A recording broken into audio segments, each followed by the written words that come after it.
Hey everybody, I'm Zach. And I'm Jesse. And you're watching Tesla Time News. Episode 401 on Now You Know.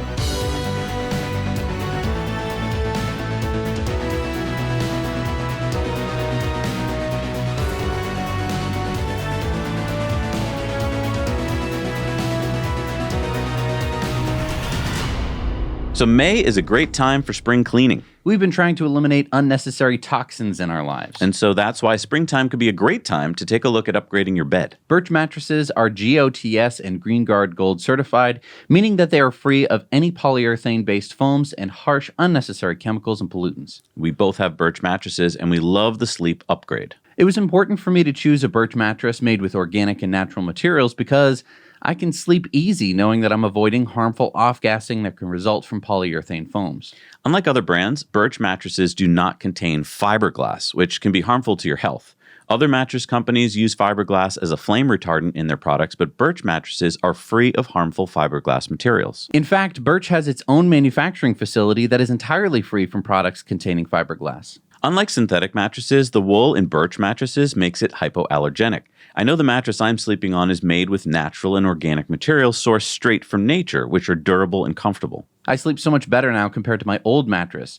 We each have a Birch Luxe Natural mattress, a premium upgrade to their original well-loved Birch Natural mattress. It's so comfortable, and it features an added quilted organic cotton pillow Eurotop. The natural Dunlop latex in my Birch mattress relieves pressure points, and its targeted zoned lumbar support provides enhanced contouring.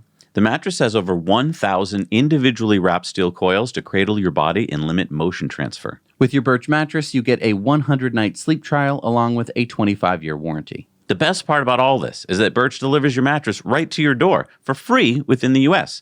It comes rolled up in a box, and it's super easy to set up. They also offer in-home setup and removal to make your buying experience as convenient as possible. Each Birch mattress comes with 2 of their EcoRest pillows made from recycled materials. They're breathable and better for the environment. I love my Birch mattress, and I think you would too. If you're looking for a new bed, check out Birch Living. Their Memorial Day sale is live now. It's the perfect time to upgrade your sleep with 20% off a Birch mattress plus 2 free EcoRest pillows. So visit birchliving.com/nowyouknow to find out more about this limited time offer. Thanks to Birch for sponsoring this episode. As we've reported, Tesla has laid off about 500 people in their supercharging department, and that has led to so many poorly researched articles and headlines and stories about the end of the Tesla Supercharger network. Dogs and cats living together, mass hysteria. Well, let's go to the source to get some actual information. Tesla Australia issued an email last week with an update on the Supercharger network.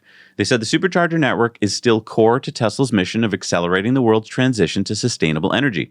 Reducing costs and increasing efficiency are important for fulfilling our mission and remain a priority. The Supercharger network will continue to be expanded. Projects currently in construction are continuing to be completed and put into operation. Supercharger sites are continuing to be serviced and maintained by our team, with operational support being provided. And Tesla's Charging X channel posted, "Since 2012, charging has been a pillar of Tesla's mission, providing dependable freedom to travel. Supercharging is the largest network globally with the highest capital plus operational efficiency, and we will continue to sustain and grow the network. Thank you to site hosts and suppliers for your patience as we restructure internally." All right, so let's all just take a minute and think about what is about to happen. Tesla is going to be making a big announcement on August 8th about robotaxis. What are robotaxis? They're electric vehicles that drive you around without a human driver. But they're still EVs, right? They have batteries that need to be charged. The existing Supercharger network has stalls where you, a human, get out of your car and physically plug in your vehicle. Robotaxis will either need to have humans at each Supercharger location to do this, or Tesla bots. Sure, or Tesla bots. But either way, that's expensive, and the whole point of robotaxis is to reduce the cost of transportation. So Tesla is probably planning a way to charge the cars without the need for a human or a robot to plug them in. My guess would be wireless charging or a robot snake arm. Either way, this would mean that some existing Supercharger stalls would need to be updated, and the new Supercharger locations would need whatever new tech is going to be installed. And that, I think, is Tesla's new focus for the Supercharger network. And just in case you still don't believe us, the Tesla will still keep expanding the Supercharger network. Elon said, "Just to reiterate, Tesla will spend well over $500 million expanding our Supercharger network to create thousands of new chargers this year. That's just on the new sites and expansions, not counting operations costs, which are much higher." So there you have it. Stop reading those articles about the end of the Supercharger network. It is not true. Right. So if you drive a Tesla, you already know how fast supercharging is, but now we've got an official report that proves that the Tesla Model 3 Highland, that's the refresh, is the fastest charging EV out there. AMCI Testing is an independent automotive research firm, and they have been testing EVs to see which ones charge closest to what they call MP6. What's MP6? MP6 is what they named the duration of a typical gas station stop, which is 6 minutes, MP6. Oh, okay. So it's how many miles of range each EV can add within this essential and expected 6-minute window. All right, so what did they come up with? Well, here are the top 8. And as you can see, Model 3 is at the top with 60.5 MP6, meaning you can charge 60 miles in 6 minutes. Followed by number 2, the Toyota BZ4X, which was a surprise to me that it even made it onto the list. So these 8 EVs were charged at a Tesla Supercharger using the Magic Dock. The director of AMCI testing, Guy Mangiamelli, says, it will be interesting to see what happens to Tesla's performance when we turn the tables and test the Model 3 on a non-Tesla network. He also said that the 2024 Model 3 shows just what a manufacturer can do when they control both the vehicle and the charger's protocol. It's also important to note that this performance was achieved on Tesla's lowest priced vehicle and with a battery chemistry likely less favorable to fast charging than other Tesla models or non-Tesla competitors. So it says the Model 3 pulled 174 kilowatts in the first minute. I feel like this result for the Model 3 of 60 miles in 6 minutes or 600 miles an hour is actually low. If you pull into a supercharger with a low state of charge, like let's say 15%, you should be able to pull an even higher kilowatt hourage. Likely close to like 250 kilowatts it's usually not unheard of. Yeah, state of charge has a huge role to play here. If you pull in a BZ4X with 0 charge, you'll charge faster than a Tesla at 90% state of charge. So it seems like they should have talked about that. Also, the size of the battery, the efficiency of the car. Well, and I don't think that they tested any other Teslas in their test. It didn't seem to be. Right. At least, I mean, well, they would have been near the top of the list. Because I just feel like a Model Y, while it's slightly less efficient than a Model 3, if you have the larger battery, or even a Model 3 with a larger battery pack, should have been able to charge faster. I don't know, because we've seen 1,000-mile-an-hour charging speeds, and that was back in like 2019, 2018? I mean, I don't particularly find this MP6 that useful, but maybe you guys do. Like maybe the average American would like to know how fast you can charge in 6 minutes. I just feel like they're kind of apples and oranges, but I don't know. Let us know down in the comments if you think this is a useful metric. Right. I thought that it was interesting that they were using a Magic Dock charger. This means that I think the connection speed is going to be pretty quick because we've experienced this using Tesla's app entirely, not even using any third-party app. You can charge most EVs that way. Also weird that he said the tables might be turned when they use a non-Tesla network, kind of implying that like Teslas won't do as well if they're plugged in at an EA charger, which makes no sense. Because electrons don't discriminate. Well, it also is completely irrelevant because let me just think of the last time that I used an EA charger for my Tesla. Oh, right. Never. I never needed it. Right. I've never gone like, oh, darn. I wish I could have used the EA station on the other side of the highway. It's just, we've had Teslas now for over a decade, and it's just like these companies are just realizing now how amazing they are. I don't know. It just still surprises me that it takes this long. So Elon said probably starting rolling out 12.4 next week, and that was last week, so it would be this week. He went on to say 12.4 has almost completely retrained models. The final touches are for comfort, as it sometimes accelerates or brakes too fast for most people's taste. 12.5 and 12.6 are in various stages of testing. We're getting into rare, complex situations. For example, going down a narrow one-way road, encountering a road closure, and having to reverse out to find a new route, which is something that many human drivers have extreme difficulty with. That closure also needs to be communicated to the rest of the fleet so you don't get a whole bunch of Teslas stuck down a road. That's awesome. I like that he has a little bit of sense of humor. I don't know. I thought it was funny. And that also they're testing this very, I won't say that it's a common problem, but it's definitely like a big problem for people who don't know how to reverse their cars. Yeah, I mean, to me, this was big news, but I think this next part was the even bigger part of the news for most people. Holmar's catalog said, the Nag has no reason to exist anymore. Kill it. Kill it if you have to. And Elon said, fixed in 12.4. So a lot of people didn't know what he exactly meant. So Farzad tried to enlighten us. He said, Elon Musk insinuates that the nag present in FSD that asks the driver to lightly pull on the wheel will be removed in 12.4. Elon, can you confirm? If true, this is a pretty big deal. And Elon said, yes. That nag, which I think a lot of people, judging from comments I've read, they're tired of it. Oh, it even has a sound. It goes nag, nag, nag, nag, nag, nag, nag. Seems like it's going to go away in 12.4. So the question for me is, the nag I thought was like part of NHTSA or some kind of agency that had control. Yes, but I think that now if you have a cabin camera, you can use the cabin camera. Because in the Ford, if you're on Blue Cruise, they use the camera to tell whether you're paying attention or not the steering wheel. I see. Now, I find that annoying. I think you're about to find out that it's not as good as you think, because in the Ford, when I'm doing a good job driving, but I happen to be like looking to my left or looking at the console, I will get a like, boop, boop, pay attention. So I don't know. But I also want to talk about this thing. I mean, I think we just overlooked 12.6, right? Which could be like the ultimate version. The greatest of all time. Is this going to be ready for the robotaxi discussion on August 8th? Or is August 8th agnostic to what the current version of full self-driving is because they've gotten it close enough to where he can talk about the plans? I don't know. If I'm Elon on August 8th, I want to be able to show off roll something. It out. Yeah, I want it to, be like, hey, by the way, while I've been on stage, this car has been picking up people or something. That's true. I mean, I feel like in a closed course, like if they go somewhere in Hollywood, like a studio lot or something, and they have the cars just driving around autonomously, maybe you could show it off, or maybe they're just going to talk about it and no one is going to understand what he's talking about because this is so new. Look, I know I sometimes say or post strange things, but that's just how my brain works. Yeah. Let us know down below your thoughts. I mean, what's going to happen? Is it going to be FSD 13 Robotaxi Edition? So Arthur posted Tesla FSD 12.3.6 recognizing hand signals. Is FSD 12 finally recognizing handheld stop signs and hand signals given by roadway workers? I tested this in an actual functioning construction zone with traffic being diverted wrong way and witnessed some impressive results. Elon said, yeah, I wouldn't count on this in 12.3, but 12.4 is a big improvement and 12.5 might nail it. And I just want to point out, in this video,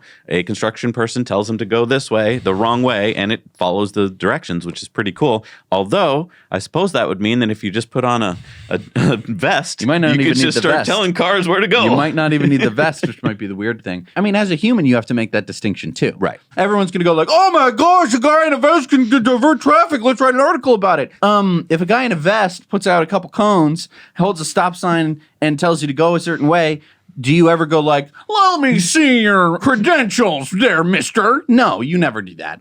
You go like, oh, I guess we're going this way. What credentials would they pull out? I'm an official flagman. Yeah. My father was an official flagman, and my grandfather was. Watcher Guru says President Biden's $7.5 billion investment in electric vehicle charging has only produced 7 stations in 2 years, Washington Post reports. And Elon tweeted, wow. So according to the Washington Post, only 7 charging locations in 4 states have been built in the U.S. in the past 2 years with this money. That's just 38 actual chargers. Wait, now, when was the bill signed into law? It was signed into law November 21st, 2021. Okay, so that's 29 months. So to be fair, this is the federal government. So let's say it takes 12 months just to get up and running, to get all the filing cabinets into some building. Okay. And then that would be 17 months or a year and a half to start building the chargers, which, you got to pull permits. Sure. You got to talk to people. You got to do studies. Sure. Yeah. So how many chargers has Tesla installed in the U.S. in the past 17 months? Well, let's see.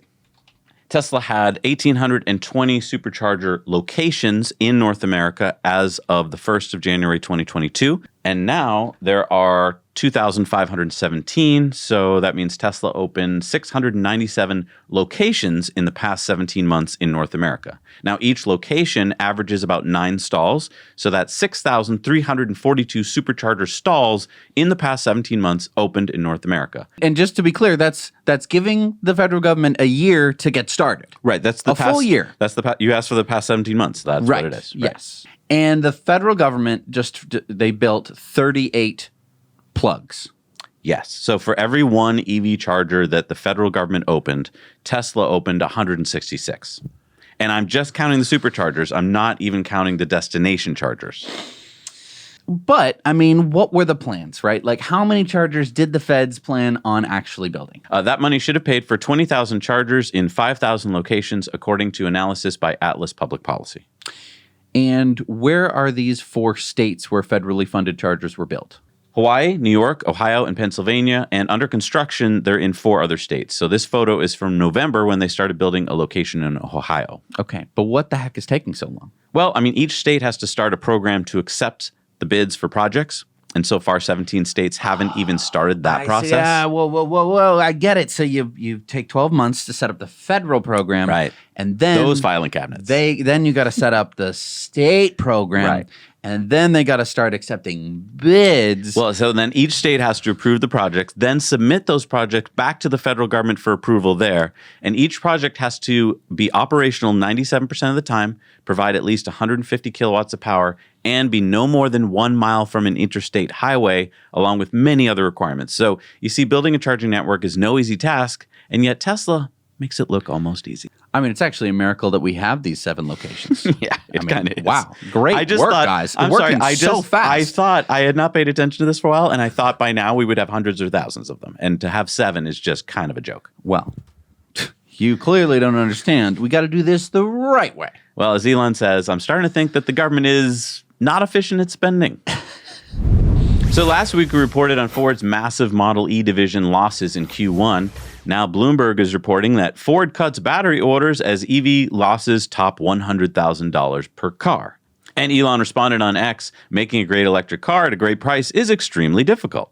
Hey, it's just like we said last week. Ford is losing about $120,000 per EV that they sell on average. Yeah, and because of that, Ford is forecasting, get this, that their EV division will lose as much as $5.5 billion, that's billion with a B, this year.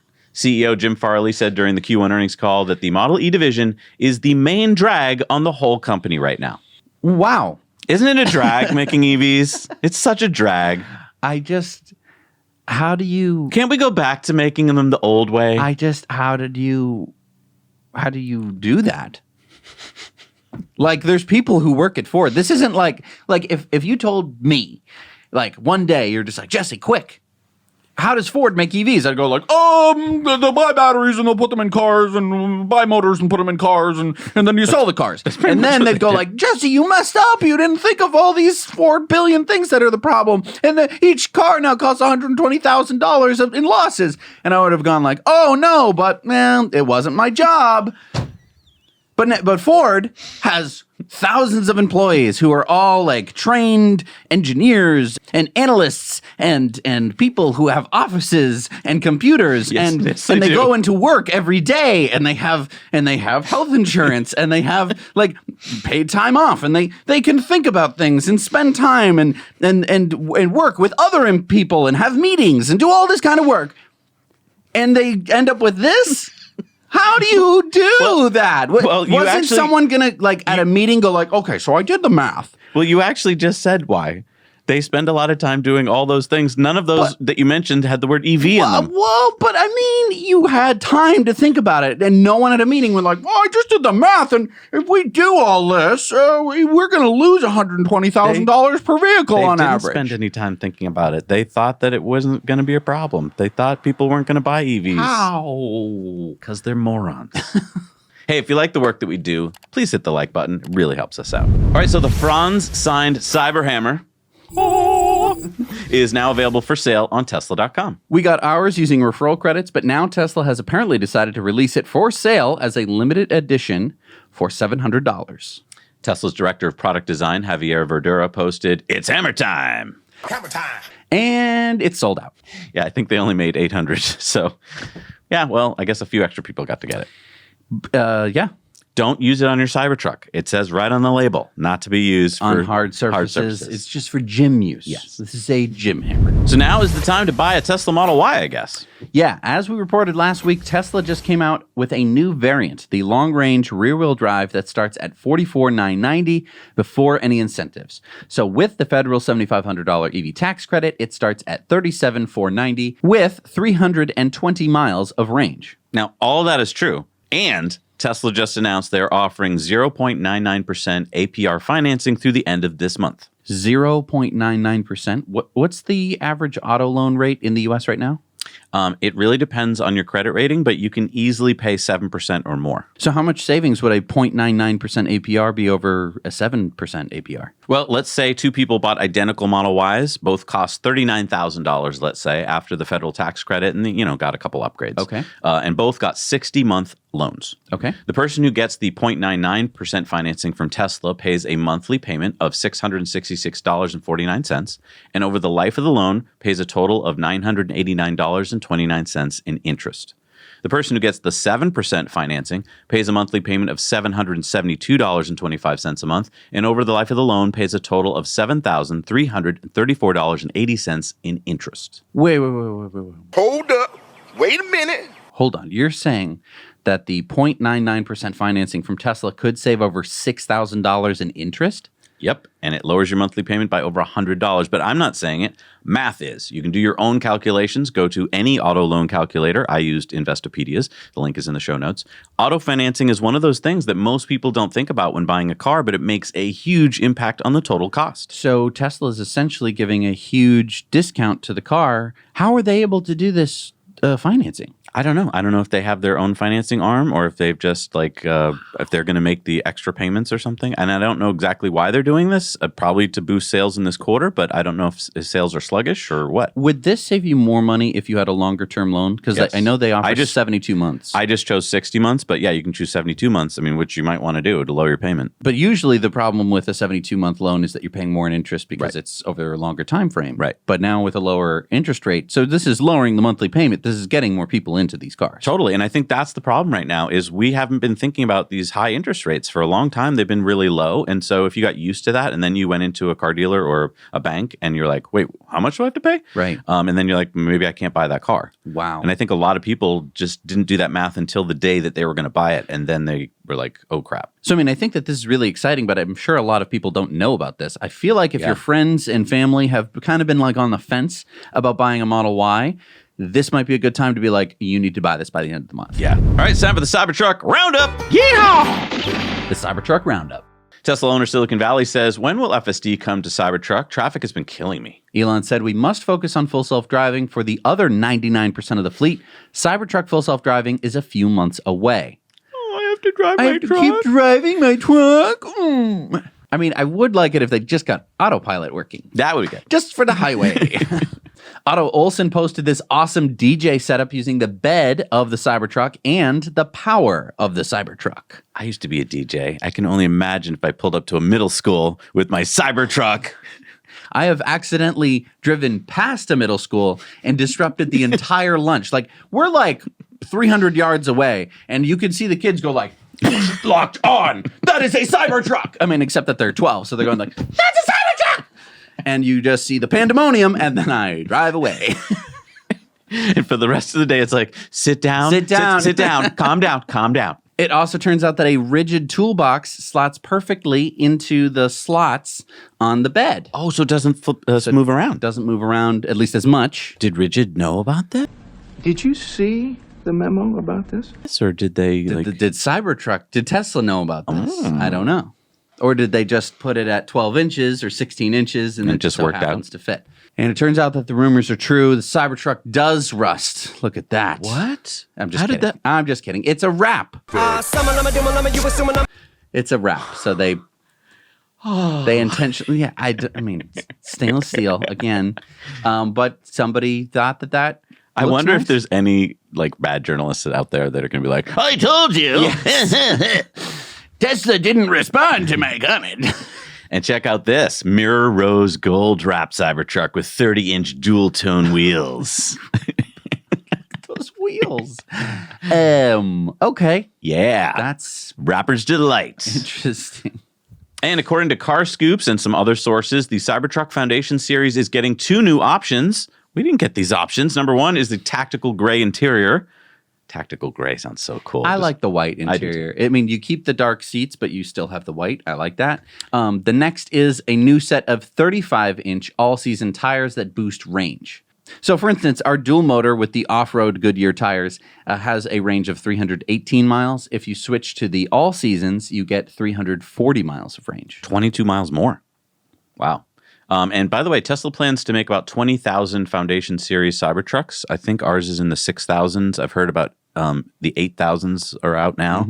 So not that many more that they plan to do before they're going to cut the $20,000 off the price. And I think when that day happens, there's going to be a whole lot more people signing up. Yes. Because it's the same basic truck. It's just you don't get the little laser etched Foundation Series on the side. There's a couple of other things. I mean, you don't get the full self-driving included, and you don't get a couple of we got the nice floor mats included. But yeah, we just wanted to get the truck earlier, and we were willing to pay for it. And look, if you want to find out about everything Cybertruck, you have to go over to the Cybertruck Owners Club. They help support this show every week. We thank them for that. And you're going to find out where you are in line. You're going to find out all the Cybertruck news, what's true, what's not. Do they rust? Do they not? That's where you're going to find this information. So head on over there. You're going to really be glad you did. And then 3 hours later, you're going to be like, I was just on there for 3 hours.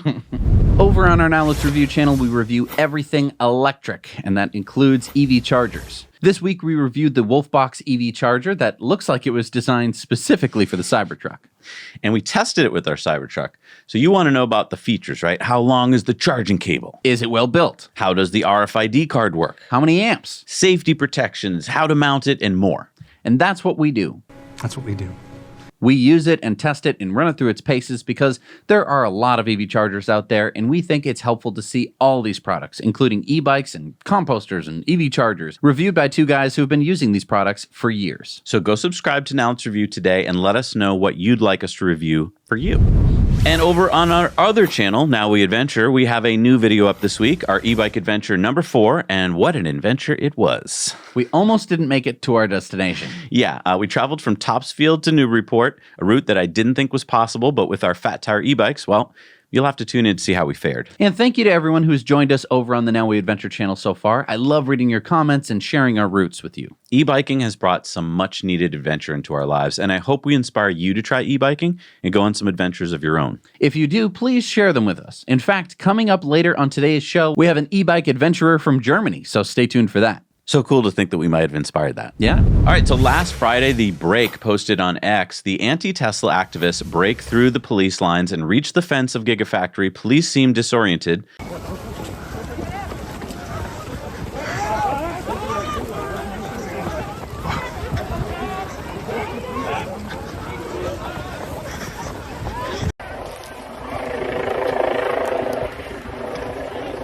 So reports are that one activist and 3 police officers were injured, and authorities have said that there were several arrests made. S.E. Robinson Jr. says Tesla GigaBerlin is under siege by an army of black-clad anarchists. Everyone dressed in black is not a coincidence. The spoiled youth of the coming generations are bored, unsocial, seeking attention, and easily manipulated. They're protesting the greenest company on the planet. And Elon said, why are they not jailed for breaking and entering? Hier seht ihr das, was man als die Ästhetik des Widerstands bezeichnen kann. Da seht ihr die Ästhetik des Kapitalismus. Robinson went on to say, this is just weird as hell. Why does Germany have a national protest week? Why do all these people have the same gear? The police are suggesting it is organized by the Vulcan Group, but who funds them? Elon said, any idea who's orchestrating and funding this? Yeah, and Robinson reiterated, police are pretty sure it's the Vulcan Group, but who funds them? So what we're learning is that Tesla set up a temporary perimeter fence, in fact, 2 of them, around GigaBerlin last week in preparation for the protest. I don't know how they knew it was going to happen. Maybe they have a spy in the organization.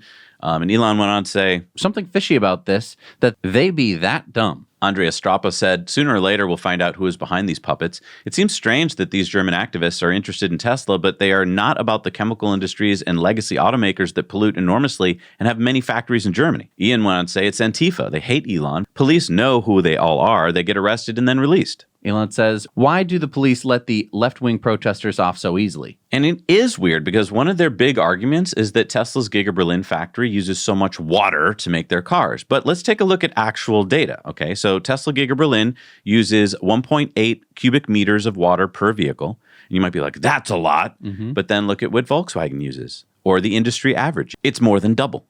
And Elon said, yeah, it makes no sense. And then he went on to just be like, something super weird is going on, as Tesla was the only car company attacked. Something strange is going on. There is more to this than meets the eye. I wonder who their puppet masters are. Yeah, you can tell that he's just like, what is doing this? Because, I mean, okay, if you care about the environment, go protest a billion other companies out there, not Tesla. It's like, why are you going after the highest hanging fruit? You know what I mean? Go after the low-hanging fruit first, like Right. oil companies, just like the obvious ones. I just... Yeah. Luckily, because of those fences they put up, I mean, the most damage they did, I think, was like they got some paint on one of the cars. So luckily, it didn't really have an effect, but I hope it stays that way. So Neuralink just posted, we just passed 100 days since the first participant in our clinical trial received his Neuralink implant. Read our latest progress update here. And Elon said, successful 100 days with first human implant of Neuralink. Well, that's not what I heard. I read that Neuralink is a failure. New York Post said Neuralink says its first in-human brain implant malfunctioned. CNBC said Neuralink's first in-human brain implant has experienced a problem. Company says, see, it's bad. Can't put chips in people's brains. That sounds like it's a bad sci-fi movie. Have you seen sci-fi movies, old man? All right, look, Elon responded to this on X. He said, this illustrates just how much the legacy media lies to the public. Well, I just don't understand how this works because you say that Neuralink is great, but the New York Post says that it had a malfunction. Well, let's get to that. So this is what the legacy media does, right? They spin the news negative to get eyeballs. Would you have read their articles if they had said, first human Neuralink brain implant patient says, quote, this is a quote from the patient, y'all are giving me too much. It's like a luxury overload. I haven't been able to do these things in 8 years, and now I don't know where to even start allocating my attention. Uh-oh. Luxury overload. Overload. Overload. Oh, that's bad. That's bad. You should go work for Business Insider. That's perfect. See, Look, he even admitted it. Look, that's an actual quote from Noland Arbaugh, the first Neuralink patient. So yes, in the weeks following the implant, a few of the 1,024 electrode threads retracted from Nolan's brain, and he had a decrease in what's called BPS, or bits per second, which is the standard measure for speed and accuracy of Nolan controlling the computer with his mind. People before the Neuralink were playing this game as well, and they had certain records in this game.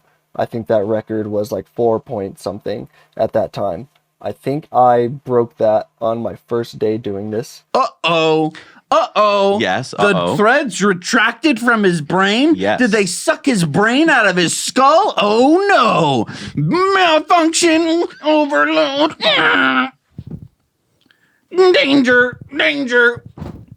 I guess the ads in his brain are not going to play properly now. All right, there. You can see the decrease in this chart, right? But the engineers at Neuralink, quote, modified the recording algorithm to be more sensitive to neural population signals, improved the techniques to translate these signals into cursor movements, and enhanced the user interface.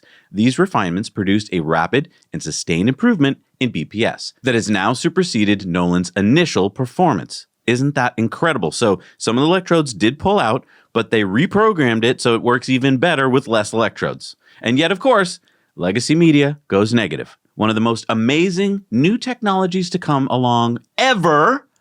And the legacy media decides to spin it, like you did, negative, so that most people walk away not knowing the truth that this young man's life has been changed for the better by an incredible new innovation. Shame on you, legacy media. By the way, Nolan posted this. Also, you should have me on your show, Joe Rogan. So yes, definitely. Joe Rogan, put him on your show so we can ask him if he's getting ads in his brain or whether like this is not making his life different. And I just want to talk about this just a little bit because most people have no idea what Neuralink is. No clue at all. This should be the biggest news story of the decade. And here's why. Because we haven't had Neuralink before. You've been able to put like a thing, like a cap over your head and kind of, assess some of the brain signals, but you haven't had a direct interface between the brain and a computer. What this allows people to do, just for everyone who doesn't know, the first few little easy ones are, if you have your spinal cord severed, is first of all, Nolan, this is his case, he can control a computer now. Yeah. So when he normally can't move a mouse around with his hand, he can now do it with his brain. And that has allowed him to essentially live his life a little bit nicer than he was before. Yeah. The next part is, if you can take brain signals and turn them into computer signals, then what you could do is implant a different set of chips in like your lower motor cortex area. What you can then do is stimulate muscles using external sources to be able to walk again using your own muscles. And a third one would be pretty soon they're hoping to restore eyesight. We are so lucky to be living right now. This could have been in your history books, right? You could see a picture of Nolan in your history books and have a little blurb paragraph, but you are able to get primary sources in real time because he is alive right now and he is able to tweet using his brain. He's inviting people to play video games with him. That's amazing. So I just take a minute, think about it using your brain because there are so many advances that are going to help so many people. And we're just at the very beginning of it. And look, if you want to share what you've learned here on Now You Know with a friend, but you don't want to share the whole hour-long episode, go to our Clips channel on YouTube or go to X where we chop these into little bite-sized pieces that are easy to share. And there's so much more, right? There's Starbase Surfer saying tile works on May 3rd, and Elon said, a super reliable, light, reusable heat shield is the biggest technical challenge remaining for Starship. I'm seeing a business. Don't tell everybody. I want bathroom tiles that look like that. Oh. I mean, hexagonal tiles, I'm sure it's already in somebody's bathroom, but I just think it's going to be way more popular when it's space age, Cool. Space age tiles, real ablative. You can light a giant fire in your bathroom. Don't do that. Doge Designer says literally the best shot ever in the history of space exploration. Elon said, I love this shot. A lot more video is coming with Flight 4. Bill Nelson says, who's ready for a rocket launch? Starliner. And Elon said, Godspeed. And then it didn't launch. Oh. Yeah. Eric Berger said, here's my deep dive into why Starliner is 7 years late. And Elon said, although Boeing got $4.2 billion to develop an astronaut capsule and SpaceX only got $2.6 billion, SpaceX finished 4 years sooner. Note the crew capsule design of Dragon 2 has almost nothing in common with Dragon 1. Too many non-technical managers at Boeing. Ooh, what a dig. Does he mean by non-technical managers, does he mean hitmen? I don't know.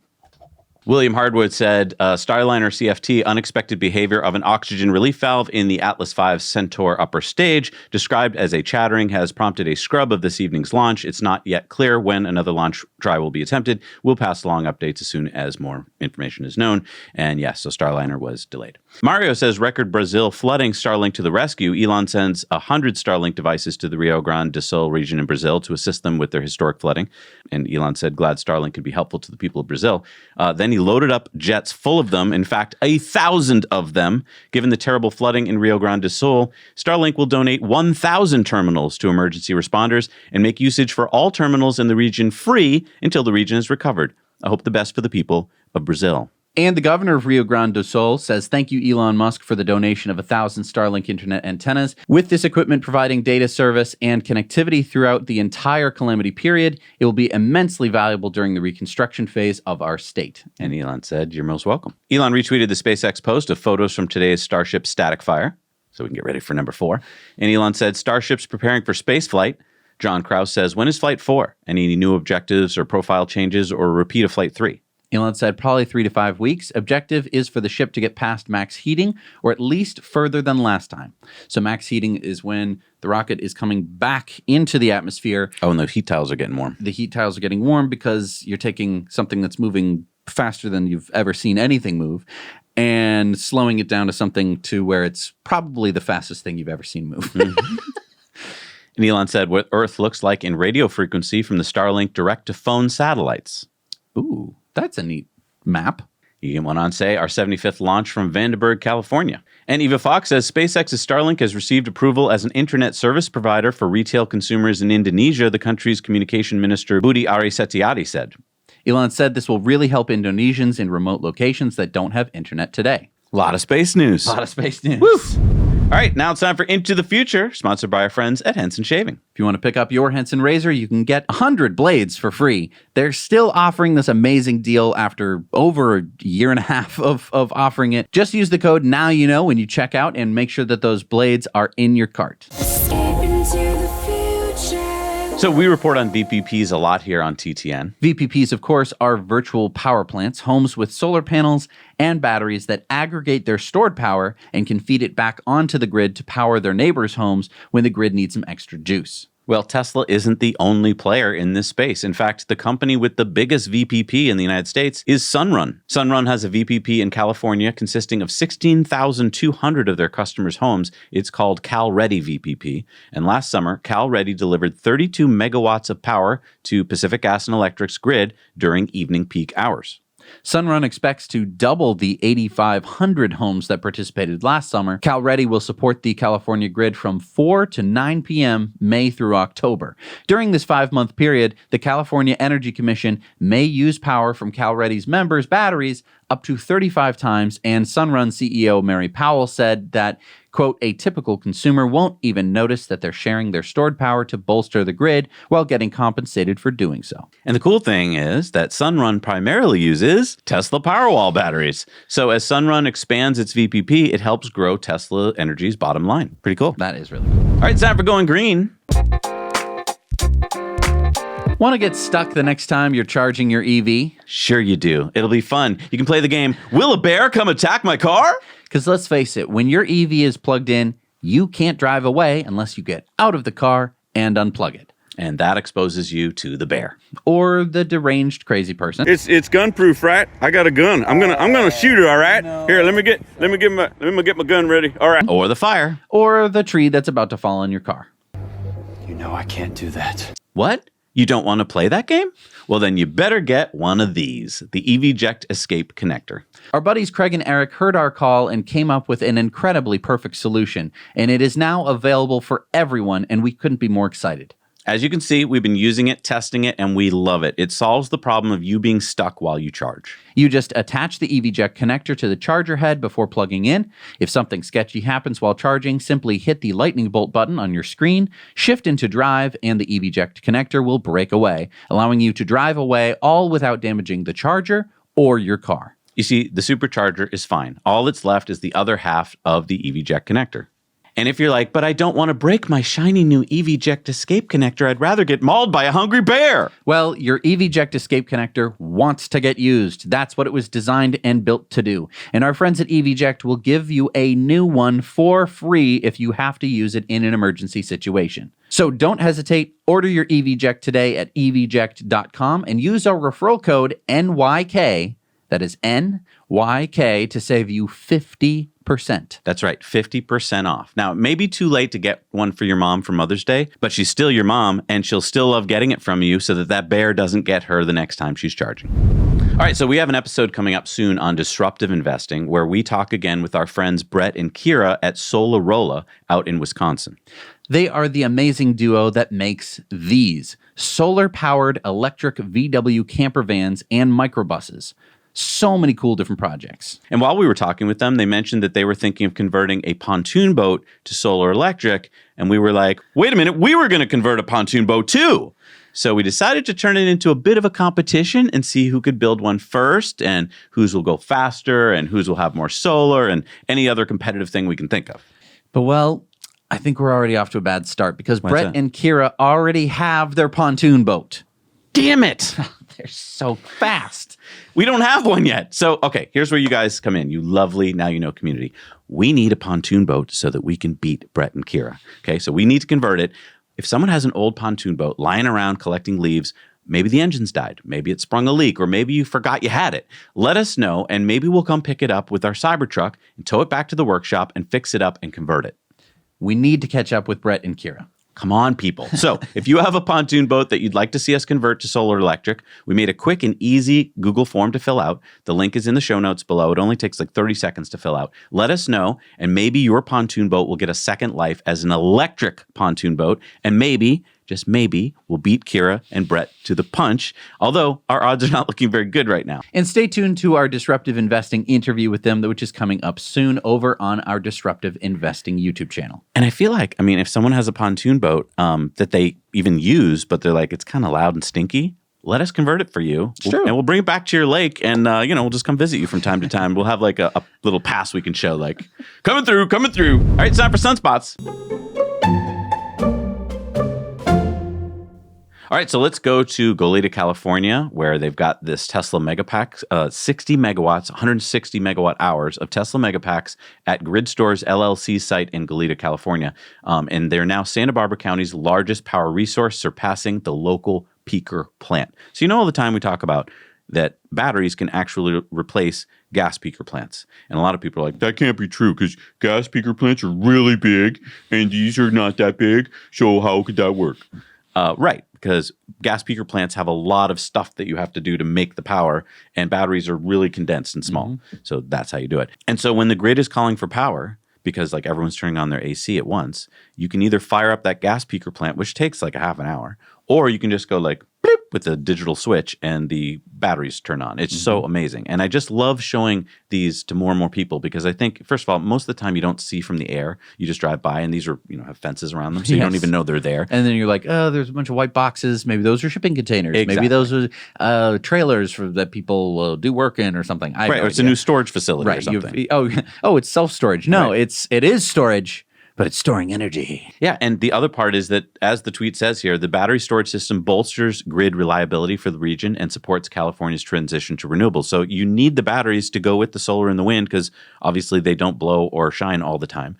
And this is making life better for Californians, making life better for everybody, basically, because it makes the grid more resilient. And that's the other piece of this. So many people push back against EVs. They're like, well, the grid can't take it. It's going to make our grid really brittle. No, it actually makes it really strong. And if you'd like to have your own solar and maybe batteries in your house, but you have lots of questions and you don't know how the tax incentives work and all that stuff, talk to our friends at Energy Pal. They'll set you up with the right installers. They'll do all this work for free because that's what they do. Let them know that Zach and Jesse sent you. All right, it's time for our video contributor stories. Remember, we need your stories to make the show great. It's a community-driven show.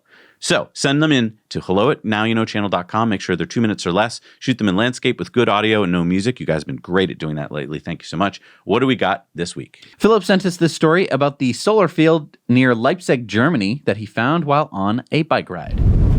Hey Zach and Jesse, so you mentioned in the previous Now You Know episode that near Leipzig, my hometown, is a new solar field. So I had to do my own boots on the ground reporting and see it for myself. And in the process, check out the really nice bikeways that lead up to it. So getting to the solar field is such a treat. I mean, look at the video, it's beautiful out there. And can't wait to go there again when the bike paths are actually finished at the solar field.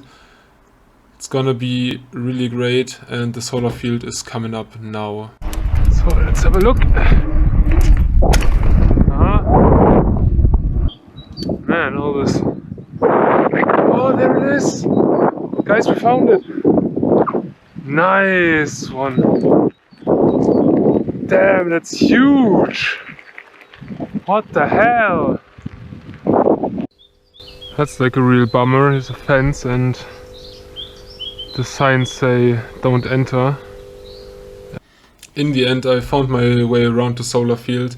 Unfortunately, I don't have a drone, so I can't show you the solar field from above. But to maybe give you guys a sense of scale for how big this field actually is, I rode around it and fast forwarded the video so I can fit it in these 2 minutes. And yeah, I'm going to leave you with my closing remarks.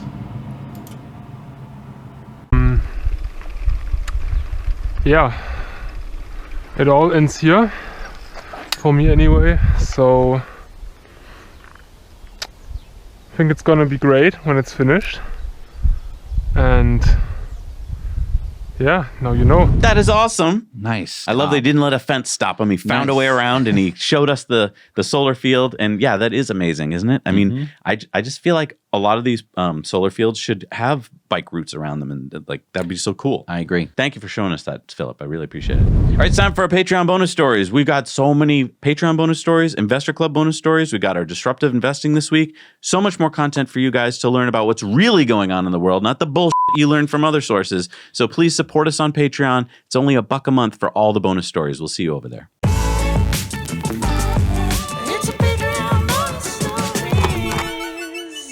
All right, we're back from our Patreon bonus stories. It's time for the poll. What was the poll this week? What Cybertruck video should we make next? Oh, that's right. So over on Patreon, we posted like, what do you want? And hundreds of people gave us their ideas.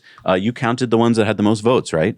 Yes. So let's just go through here. So real world range, power outlet tests, steer by wire, can you change a tire at home, and camping trip. I want to do all of those right now. know. But what's the winner? The winner by 1%. See, your vote does count. Power outlet test with power tools, including while charging, which was submitted by many different people. There was a bunch of people that submitted it. You know, we've done these in the past with the Rivian and the Ford. And now let's add the Cybertruck. We have the Rivian, and we have the Ford, and we have the Cybertruck. Let's go see. So we can do a side-by-side test. Let's go do it now. All right. Thank you, by the way, everybody. I'm just so looking forward to this now. I love that it's community driven. And we have like 100 other ideas, and we are going to be doing more videos like this. So if you want to vote, you can head over to Patreon, submit your ideas, vote on the polls.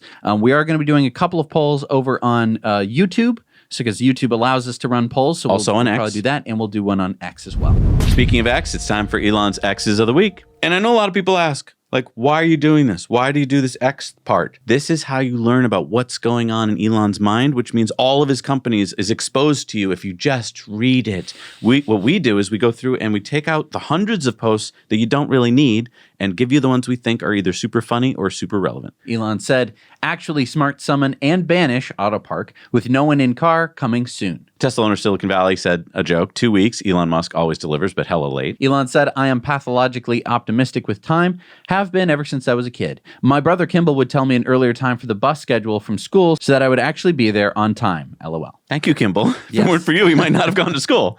James Stevenson says, hey, Elon, when will FSD solve the last mile problem when returning home? I don't park at the curb in front of my house like a delivery person. I park in my garage and back of my house so I can charge. Can FSD train on my actions and video after I intervene upon arriving home? And Elon said, yeah. Nice. Cool. Doge Designer says Elon Musk attended an American Express event in Miami last night. Elon said, that's my eldest son, Griffin, who was with me at the event. Doge Designer said, what if there are more robots than humans in the future? Elon said, if current trends continue, robots will far outnumber humans. Will Optimus fart? And Elon said 100%. Yes, we're going to have farting Optimuses. Elon said the new Optimus hand later this year will have 22 DOF. And if you're wondering what DOF means, that's degrees of freedom. That's the number of independent axes in which a robot can move. Currently today, it has 11 DOF. Elon said, and the actuators will move almost entirely into the forearm, just like how humans work. Peter DiMontis says, why is the news so negative? Elon said, I tried reading the legacy news today, and it just made me feel sad, and the reporting about things I knew about was almost completely wrong, sad and misleading. Hallmark's catalog says, Exhibit A, Reuters runs story about 1 day off after a holiday at Tesla's lowest volume factory. Elon said, Reuters is truly the worst of the worst. And Doge Designer said, Legacy News. And Elon said, especially Reuters. Rasmus posted this meme. Elon said, Hitman jokes aside, they spend billions on R&D, but their product evolution is super slow and sometimes backwards. Ian says, why is Grok so funny? Elon says, it's going to get way funnier. We are aiming to have, by far, the funniest AI on Earth. Laughter is the best medicine. Massimo says, 32 years ago today, Wolfenstein 3D, the first popular game with ray casting, was released. Elon said it was a breakthrough. I loved that game when I was a kid. Mario says, Zuck's new $300 million yacht. Elon says, looks cool to be honest. My work doesn't allow me time for a yacht, even if I did have one. Historic Vid says, when two masters of different crafts meet. And Elon says, pizza for the win. Anna says, I was ashamed of myself when I realized life was a costume party and I attended with my real face. That is a quote from Kafka. And Elon said, like a true artist. Historic Vid says modern humans first appeared about 200,000 years ago, but record keeping didn't begin until about 5,500 years ago. That means about 97% of human history is lost forever. Elon said, something happened much sooner than 200,000 years, less than 10,000 years ago, in my opinion. And Elon said, this was Optimus not long ago. Stephen King says, I think Putin and Zelensky ought to stop killing people and settle their differences mano a mano on pay-per-view. I'd love to see Mr. Z kick Putin's ass. And Elon said decision by single combat is underrated. Elon says, worth watching, and this is Robert F. Kennedy's new 30-minute video. I think it was amazing. You should watch it. It was narrated by Woody Harrelson. Yeah. Smoke Away says, the For You algorithm on X got significantly better in the past few days. Every time I refresh their new accounts, tons of posts from small accounts with just a few likes. Elon said, algorithm update. Yeah, I did notice that this week. Doge Designer said, AI would be very dangerous if powerful, but trained to lie to be politically correct. And that was a quote from Elon. Elon said why it is so important for XAI's Grok to succeed. This is a much bigger deal than it may seem. Insider Paper says breaking AstraZeneca withdrawing COVID vaccine worldwide months after admitting that it can cause a rare and dangerous side effect, The Telegraph. Not the Bee says, and yet if you make a post on Facebook questioning any vaccine, your account will be demonetized and threatened with the ban hammer. Elon says, I generally believe in vaccines, but anything should be subject to debate. And why is it a bad idea to major in physics? And Elon says, kind of true, although I still like action movies. George Hott says the reason the internet sucks now is because it has a different ruling class from the 90s and thousands. A subject mindset now versus a citizen mindset then. Fix this and you fix the internet. Elon said, I agree. Any ideas? Fox News says GOP bill adding citizenship question to 2030 census passes House without a single Democrat. Elon says the Democratic Party's goal is to disenfranchise U.S. citizens by importing as many illegal immigrants as possible. Given the massive influx of illegals from every country on Earth, 2024 will probably be the last election actually decided by U.S. citizens. Stephen Miller says, alert, House Democrats just voted unanimously to give illegals representation in Congress and the Electoral College. House seats and Electoral College votes will be added to areas with the most illegals, including all Biden illegals, unless Senate passes the bill, invasion by design. And Elon agrees. Elon says just started a Supercharger community. So this is on X. We just joined. Seems like a really fun place to talk about Superchargers. Markets and Mayhem says, to be self-made must be nice. And if you look down there on the right, it says that his dad owned an emerald mine in apartheid South Africa. And Elon said, you are a liar. There was no emerald mine and I have inherited nothing. World of Engineering says the U.S. government has issued its first severe geomagnetic storm watch in nearly 2 decades, highlighting the risk from multiple Earth-directed coronal mass ejections and extensive sunspots. And Goth says, not going to lie, it would be kind of funny if our civilization just got completely wiped out by a solar flare right now.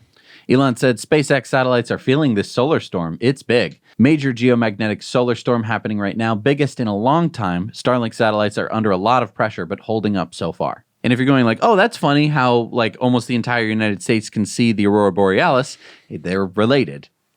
It's because of the solar storm. This Intelligencer article came out, why is Elon Musk dragging his 3-year-old all over the world? And Dima said, the quote here, I only have little X every other week, so I try to spend as much time as possible with him.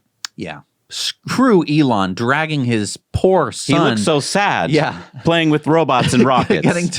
getting probably the best education in the world. All right, it's time for Community Mail Time. Community Mail Time. And remember, share your stories, photos, and videos with us at hello@nowyouknowchannel.com. Diane sent us this picture of her Ioniq 6 and her husband's R1T at the Greensboro, North Carolina Earth Day event. Jeff spotted this VW bus that was converted to all-electric. David saw this Kia EV9 in Daly City, California. TK spotted these Lucid Air test vehicles in Liège, Belgium. Bruno sent us this picture of his Cybertruck that he took on a camping trip.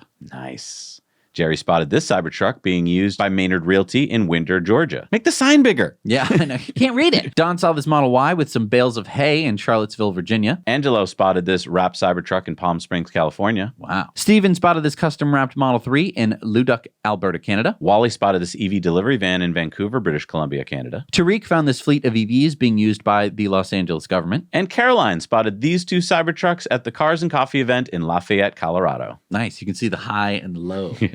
Man, when you're in super high, it feels amazingly high. I've learned you can actually park the Cybertruck in extract mode, meaning that it has the 16-inch ground clearance. Wow. You just have to make sure before you leave that you check underneath it that no one's, crouched under there. Yeah. All right, it's time for our EV tip of the week. What do we got here? Don sent us this tip about having multiple EV chargers at home and how to avoid doing some extra electrical work. Hello, Zach and Jesse. My name is Don. I'm a proud owner of a 2021 Tesla Model Y, and I have an EV charging tip.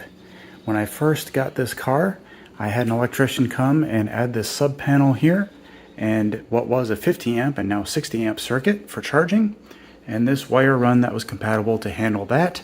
And I had an electrical stove outlet, an NEMA 1450, which worked great with the mobile charger, able to charge the Model Y at full speeds in terms of the mobile charger.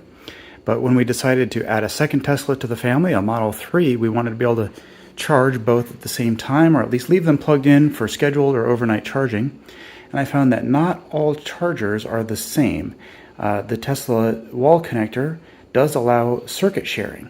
In fact, it's a little unclear in the manual, and this is where my tip comes in, but if you look into the electrical codes, at least in North America, you are allowed to have this single circuit with a shared home leg, I think is maybe what it's called, and just tee off and run to the second wall connector. Since they are configurable and talk to each other and share the load, they won't overwhelm whatever circuit you put it on or the wiring that it's on. So now we can charge both cars at the same time, anytime we want, and if only one is charging, then it can get the full rate for that one car. Thanks for what you do, Zach and Jesse. Now you know. That is a great tip, Don. You were absolutely right. The Tesla Gen 3 wall charger allows for sharing, so that's a great way to not have to hire the electrician back. Yeah. As long as you're comfortable hooking things up. Germans. We get so many texts from Germans. Oh, you're like, not allowed to touch the wires. The wires you're not allowed to touch. Well, we are allowed to touch them here in America. All right, it's time for our Supercharger reviews. Remember, we have a website with a map, and you can go there and post your own reviews, look at the reviews, and even if there's one there, you can make another one. Let's see what we got. Hi there, this is John Donovan again at the Hope, British Columbia Supercharger with 24 Supercharger spots, 250 kilowatts, including 3 pullouts. This Supercharger has got a large convenience store with everything from car parts to food, and a grill next door, bathrooms, showers, and 3 pull-in trailer spots for people towing. And it even has some old-fashioned gasoline stalls for those driving antiques. I think it's probably an 8 out of 10. It's great. It's a little bit off the highway if you're going west, but it's worth stopping at in any direction. Now you know. Welcome to Rhonda, Manitoba, in the 6-stall 250 kilowatt supercharger. There's a Shell station with a convenience store and looks like an eatery of some sort close by, and there's also an Esso with some Chester's Chicken, looks like, on the sign over there. Not much in terms of amenities, but the basics are here, so I'd say about a 5 out of 10. Now you know. Hey Zach, hey Jesse, Brad here from sunny St. Petersburg in the beautiful Tampa Bay, Florida, with a Supercharger review for you guys. Behind me is a brand new 20-stall Tesla Supercharger station. To my left is a Lowe's hardware store, and if you keep turning, there's a Wawa gas station. If you don't know about Wawa, they're amazing. They got a deli, they got coffee, they got milkshakes. Hashtag gotta have a Wawa, hashtag best. But I think what I'm most excited about with this Supercharger's location is not only is it brand new, but it features the Magic Dog, which is exciting for me because I drive an F-150 Lightning. So obviously it's super convenient for me to be able to charge my pickup while I wait for Ford to send me my Nags adapter. As far as I know, this is the only Supercharger location that features the Magic Dock. It's super easy to use, and it's so new, it literally just showed up in the app yesterday. So, but I think I would give it a 9 out of 10, simply because it's in a Lowe's parking lot, which seems super convenient for, you know, contractors who are driving new electric trucks, Cybertruck, electric vans. But it does seem like an obvious oversight that there's no trailer pull-through stalls, but I think that's minor. Anyway, I'm excited about it. I wanted to share the news, and now you know. Thanks, guys. So we're on I-80, the Turnpike in Ohio, and we have a 8-stall Supercharger, 250 kilowatts. You can see that right there, which is backwards. And we also have a side right there, which I don't know if that's for like trailers or whatnot. I'm not entirely certain. Maybe for other cars or whatever. But it's on mile marker 170 going westbound. I think it's the same mile marker on the eastbound side. I'm not entirely sure, but really nice. You can eat, get gas. There's the gas station right back there, and this is the place where you can eat right here. 2 or 3 restaurants inside, so I would definitely give it a 10 out of 10. There you go. Now you know. Hello world. This is Holger from Austria again. I'm here at Prgorac Supercharger in Croatia. It has 6 stalls V2 There are some coffee to go and some slot machines. You have to pay €1 for parking here. You can eat at this hotel over there, and there's also a little shop. So it's not far from the highway, so I give this 6 out of 10. Now you know. Thank you so much. That That's helps. awesome. Really, it really helps when you're going to go to a Supercharger to kind of know what to expect and to know if it has the amenities you want. So thank you for doing those, guys. All right, what do we got for new Superchargers in the world? Are there none this week? Oh, no, there are some. We have the 8 stall in Kassel, Germany. We have number 28 in Denmark, the 16 stall in Billund, Denmark. The 8 stall version 4 in Ursensolen, Germany. We have number 207 in Germany, the 8 stall version 4 in Oberhausen, Germany. We have number 83 in Pennsylvania, is the 8 stall in Montgomery, Pennsylvania. We have number 58 in Georgia, the 28 stall version 4 in Covington, Georgia. Wow. The 6 stall in Ningbo, China. The 4 stall version 2 in Hangzhou, China. Number 74 in New Jersey is the 12 stall in Woolwich Township, New Jersey. Number 2062 in China is the 2 stall version 2 in Guangzhou. The 8 stall version 4 in Gloucester, southbound UK. The 8 stall version 4 in Gloucester, however you pronounce it in Europe, northbound UK. It's not Europe, it's England. I'm sorry. Yes. Right. Number 104 in Taiwan is the 6 stall in Yilan, Taiwan. Not Elon, Yilan. Number 92 in New York. Number 2265 in the USA is the 12 stall in Lagrangeville, New York. And number 138 in the UK, number 1,207 in Europe. But they're not in Europe. They're not in Europe. And number 6,366 in the world is the 8 stall version 4 Supercharger in Penhale, UK. Nice. And I was thinking about this today, Jesse. We started the show 9 years ago, whatever. What you and I have accomplished in making over 400 shows of TTN together couldn't be accomplished by 2 people in a year. What do you mean? All right, so I mean, if you spent every day doing the work that we do to produce TTN, the writing, the recording, the editing, every day of the year, you still could not create 401 shows because it takes over a day to make each show. Isn't that crazy? Yeah. And I mean, remember, we can't do this show without your support because it's not just 2 guys. You might be like, oh, it's Zach and Jesse. No, we have Brent, our super lead producer and editor, master of editing. And then we have our producer, Julie, who sets everything up for us. Then we have a whole team of editors around the world who take this footage. As soon as I stop hitting recording, we're going to take cards out of the camera. We're going to bring it down to Brent. Brent is going to send this off to like a dozen people. Different continents. They're going to all edit it differently. We're going to all put it together. None of that happens without your support. We can't pay these people to do this without your support. And as much as they, I'm sure, would love to do it for free, they need to eat and feed their families. So I really want to thank all of our amazing Patreon patrons who you can see their names scrolling by. If you want to join that list, you can join over on Patreon for $5 a month, and you will get a shout out and your name in the end credits, which is super duper fun. We've been doing this for so long. We have so many amazing people helping us, and we'll see you next week. Now you know.